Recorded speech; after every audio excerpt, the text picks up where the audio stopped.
അസ്സലാമു അലൈക്കും വറഹ്മത്തുള്ളാഹി. റമളാനോടനുബന്ധിച്ച് നമ്മുടെ മഹല്ല് തലത്തിൽ നടപ്പിലാക്കാൻ പറ്റുന്ന ഒരു പ്രൊജക്റ്റുമായിട്ടാണ് ഇന്ന് സംസാരിക്കുന്നത്.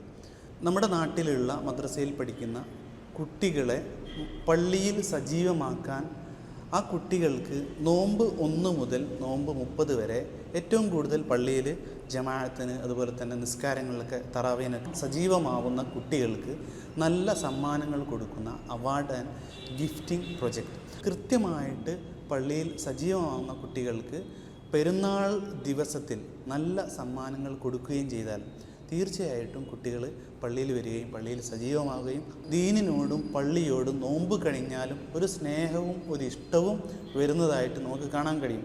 2 വർഷമായി നമ്മുടെ മഹല്ലത്തിൽ അത് നടപ്പിലാക്കുകയും വളരെ വിജയകരമായിട്ട് മുന്നോട്ട് പോയിക്കൊണ്ടിരിക്കുകയും ചെയ്യുന്നുണ്ട്. ഏറ്റവും കൂടുതൽ പള്ളിയിൽ വരുന്ന കുട്ടികൾക്ക് നല്ല അവാർഡ്, നല്ല ക്യാഷ് അവാർഡോ നല്ല സമ്മാനങ്ങളോ നൽകുകയും പള്ളിയിൽ വരുന്ന ബാക്കിയുള്ള എല്ലാ കുട്ടികൾക്കും ചെറിയ രീതിയിലുള്ള സമ്മാനങ്ങൾ നൽകി വളരെ സന്തോഷത്തോടെ വീട്ടിലേക്ക് പോകുന്ന ഒരു കാഴ്ചയും നമുക്ക് കാണാവുന്നതാണ്. ഈ പള്ളിയിൽ സജീവമാവുന്ന സമ്മാനം കിട്ടിയ ഈ കുട്ടികൾക്ക് പള്ളിയോടൊരു പ്രത്യേക സ്നേഹവും ഇഷ്ടവും വരികയും നോമ്പ് കഴിഞ്ഞാലും അവർ പള്ളിയിൽ സജീവമാവുന്നത് നമുക്ക് കാണാൻ കഴിയും. ഈ ഒരു പദ്ധതി നിങ്ങളുടെ മഹല്ലത്തിൽ നിന്നും നിങ്ങൾക്ക് നടപ്പിലാക്കാവുന്നതാണ്. മഹല്ല് ഭാരവാഹികളുടെ മഹല്ല് തലത്തിലുള്ള നേതാക്കന്മാരുടെ ശ്രദ്ധയിലേക്ക് ഈ ഒരു വീഡിയോ നിങ്ങൾക്ക് സമർപ്പിക്കാവുന്നതാണ്. അസ്സലാമു അലൈക്കും വറഹ്മത്തുള്ളാഹി.